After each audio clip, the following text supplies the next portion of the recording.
চলো আজকে masking tape দিয়ে আর্টিফিশিয়াল প্লান্টার বানাই। এর জন্য প্রথমে মাস্কিং টেপটাকে এভাবে আমি 2 ভাঁজ করে নিচ্ছি, তারপর কেটে নিব। কাটা হয়ে গেলে এটাকে আবার একটা ভাঁজ দিব, এরপর এভাবে রাউন্ড করে কেটে নিব। তোমরা দেখলেই বুঝতে পারবে কিভাবে কাটতেছি। এরপর মাঝখানে একটা ছিদ্র করে নিব। এরপর এই পাশে ও পাশে দোনো পাশে আমি সবুজ কালার রং করে নিব। এভাবে আমি অনেকগুলো বানিয়ে নিব।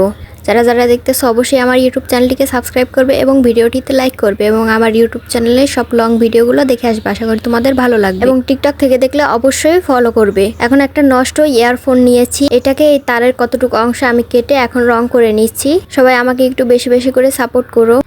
তো এগুলো শুকানো হয়ে গেছে, এখন এগুলোকে একটা একটা করে ঢুকিয়ে নিব। তারের মধ্যে প্রথমে ছোট একটা ঢুকিয়ে ওটাকে আঠা দিয়ে আটকে দেবো। এরপর এভাবে এক এক করে সবগুলোকে ঢুকিয়ে দিব। ঠিক এভাবে আমি আরো অনেকগুলো বানিয়ে নিয়েছি। এই তো বানানো হয়ে গেছে। এখন এই টবের মধ্যে গেঁথে দিব। এই টব বানানোর ভিডিও আমার অন্য একটা ভিডিওয়ে আপলোড করা আছে, আমি নিচে লিংক দিয়ে দিব, তোমরা দেখে নিও। তৈরি হয়ে গেল আমাদের প্লান্টার। তোমরা চাইলে আরো অনেকগুলো করে বানিয়ে সাজিয়ে রাখতে পারো। আমার কাছে কিন্তু অনেক ভালো লেগেছে। তোমাদের কাছে কেমন লেগেছে কমেন্ট করে জানাও।